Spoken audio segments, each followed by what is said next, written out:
میں نہیں چاہتی کہ کوئی سیاسی جماعت جو ہے، ہم نہیں چاہتے کہ اس کے اوپر پابندی لگے، لیکن آپ یہ گناہ بھی کرتا ہے، اس کو تسلیم بھی کرتا ہے، اس کا اعتراف بھی کرتا ہے. کیا مجھے کسی نے ہاتھ لگایا تو کیا ہوگا؟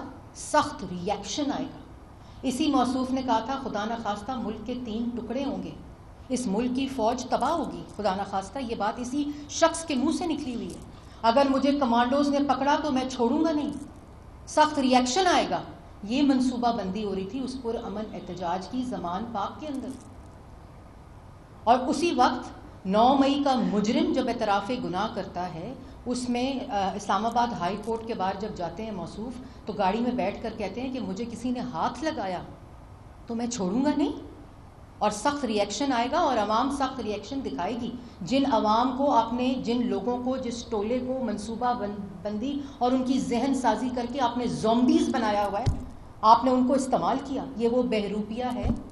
یہ بار بار میں کہہ رہی ہوں کہ میں کوئی سیاسی سٹیٹمنٹ نہیں دے رہی، یہ پورے وہ تاریخ کے واقعات ہیں جو آج درج ہیں تاریخ کے اندر. یہ وہ پیٹرن ہے ایک شخص کا جو ریاست پر مسلسل حملہ آور ہے، ملک کے اوپر مسلسل حملہ آور ہے.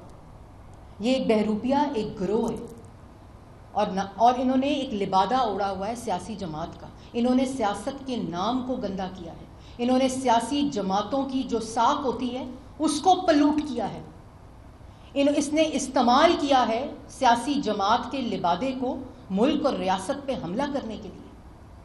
یہ شخص کوئی آپ لوگ بیٹھے ہیں نا یہاں، آپ لوگوں میں سے کوئی شخص اٹھے اور جائے موٹر وے پہ، کسی کی گاڑی روکے، اس گاڑی پہ ڈنڈے مارے، اس کے ڈرائیور کو نکال کر اس کا سر پھاڑے، اس کی کیا سزا ہے؟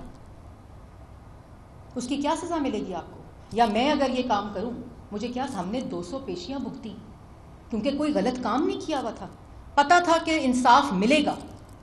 ہم نے کون سی تنصیبات جلائیں، کون سے خدا نخواستہ شہداء کے مجسمے جلائے، کن پولیس والوں کے سر پھاڑے، نیب کی عدالت کے باہر پتھراؤ ہوا، گاڑی پہ بلٹس لگی. مطلب یہ ایک سیاسی جماعت آپ لوگوں نے سیاسی جماعت کی ڈیفینیشن پڑھی ہوگی نا. ایک جمہوری سیاسی جماعت اور ایک دہشت گرد جماعت کی ڈیفینیشن میں واضح فرق ہے. آپ دیکھیں کہ اس جماعت کا، مجھے دکھ ہوتا ہے کہ میں کہتی ہوں کہ سیاسی جماعت کا، میں نہیں چاہتی کہ کوئی سیاسی جماعت جو ہے، ہم نہیں چاہتے کہ اس کے اوپر پابندی لگے، لیکن آپ اس ڈیفینیشن میں اگر ٹک باکس کریں تو آپ کو سمجھ آ جائے گی یہ کون سی جماعت ہے. یہاں بیٹھ کر رونے لگ جاتے ہیں، باہر بھوک ہڑتال کر رہے ہیں کہ اس کو باہر نکالو جو ملک کو بھوکا کر کے چلا گیا، اور جو اعتراف جرم کر رہے ہیں. پرامن احتجاج کی کال دی تھی اور کہا تھا پرامن طریقے سے کرنل شیر خان کا مجسمہ جلا دو اور توڑ دو اور اس کو نیچے پھینک کے ٹھڈے مارو. پرامن طریقے سے کہا تھا کہ جو ایم عالم کا جہاز ہے اس کو جلا دو. پرامن طریقے سے کہا تھا کہ جو GHQ ہے اس کے اوپر حملہ کر دو، ایئر بیسس پہ حملہ کر دو. یہ پرامن طریقے سے کہا تھا، اور پرامن طریقے سے ملک کے اوپر حملے ہوتے ہیں. آپ کا لینا دینا نہیں ہے امن کے ساتھ، آپ کا لینا دینا صرف انتشار کے ساتھ ہے. اور اس کے بعد کہتے ہیں جی رائٹ ٹو پروٹیکٹ ہے ہمارا رائٹ ہے پروٹیکٹ. رائٹ ٹو پروٹیکٹ میں اور رائٹ ٹو اٹیک میں فرق ہوتا ہے. رائٹ آف اسپیچ میں اور رائٹ آف سیڈیشن میں اور right to freedom of expression میں فرق ہوتا ہے. رائٹ ٹو ہیٹ اسپیچ میں فرق ہوتا ہے. رائٹ ٹو، کہتے ہیں جی ہمارے پاس رائٹ ہے جمہوری رائٹ ہے کہ ملک اور ریاست کے اوپر حملہ کر دو. کہ جی سوشل میڈیا کا وہ بند کر دیا. ہمارا سوشل میڈیا کا وہ سینٹر نہیں تھا، وہ ڈیجیٹل دہشت گردی کا سینٹر ہے. آپ ٹویٹس دیکھیں جو باہر کے بیٹھے ہوئے ان کے جو ریپریزنٹیٹیوز ہیں وہاں بیٹھے ہوئے جو ٹویٹس کر رہے ہیں اور ان کے جو فیس بک اکاؤنٹس ہیں ان کو اس کی تشہیر کر رہے ہیں. آپ اس کو دیکھو، سیاسی ٹویٹس ہیں، وہ سیاسی جماعتیں ٹویٹس کرتی ہیں. اور اس کے بعد کہتے ہیں جی رائٹ ٹو کمیونیکیٹ ہونا چاہیے ہمارے پاس، یہ ہمارا جمہوری حق ہے اور آئینی حق ہے.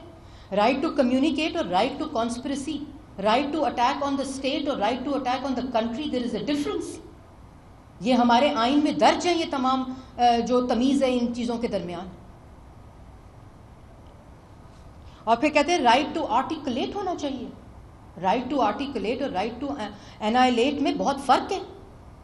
یہ فرق ہمیں سمجھنا پڑے گا، بحیثیت قوم سمجھنا پڑے گا. بے وقوف یہاں کوئی نہیں بیٹھا ہوا. اور اس کے بعد کہتے ہیں سب سے بڑا ظلم کیا ہوتا ہے؟ سب سے بڑا ظلم یہ ہوتا ہے کہ میں نے پرامن احتجاج کی کال دی تھی. آپ نے پرامن احتجاج کی کال دے کر کہا تھا کہ جاؤ کوئٹہ میں چھاؤنی پہ حملہ کر دو.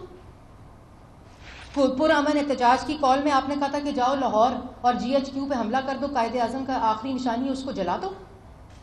پرامن طریقے سے آپ نے کہا تھا کہ میاں والی ایئر بیس پہ حملہ آور ہو جاؤ. یہ کال دی تھی آپ نے. آپ نے کال دی تھی کہ پشاور میں جو قلعہ بالا آثار ہے اس پہ حملہ کر دو. جو جی ایچ کیو کی قائد اعظم کے گھر کی مسجد ہے انہوں نے اس کو توڑ دیا. انہوں نے جو قلعہ بالا آثار کی مسجد تھی اوپر اس کو توڑ دیا. رینجرز کی گاڑیاں جلائیں, ایمبولینس کی گاڑیاں جلائیں. 200 پوائنٹس کے اوپر انہوں نے کالز دی کہ نکلو.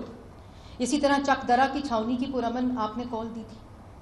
پھر اس طرح آپ نے ریڈیو پاکستان پرامن طریقے سے جا کے جلاؤ, جاؤ تباہ کراؤ. بڑی بات ہے جی. یہ گناہ بھی کرتا ہے, اس کو تسلیم بھی کرتا ہے, اس کا اعتراف بھی کرتا ہے, اور کہا جاتا ہے نہیں نہیں نہیں تم گناہ گار نہیں ہو, تم انقلابی ہو, تم ریولوشن لا رہے ہو. یہ مجھے منطق نہیں سمجھ آتی. ہمیں بحیثیت قوم اس میں تفریق کرنی پڑے گی. یہ ایک خطرناک کھیل اس ملک کے ساتھ کھیلا جا رہا ہے.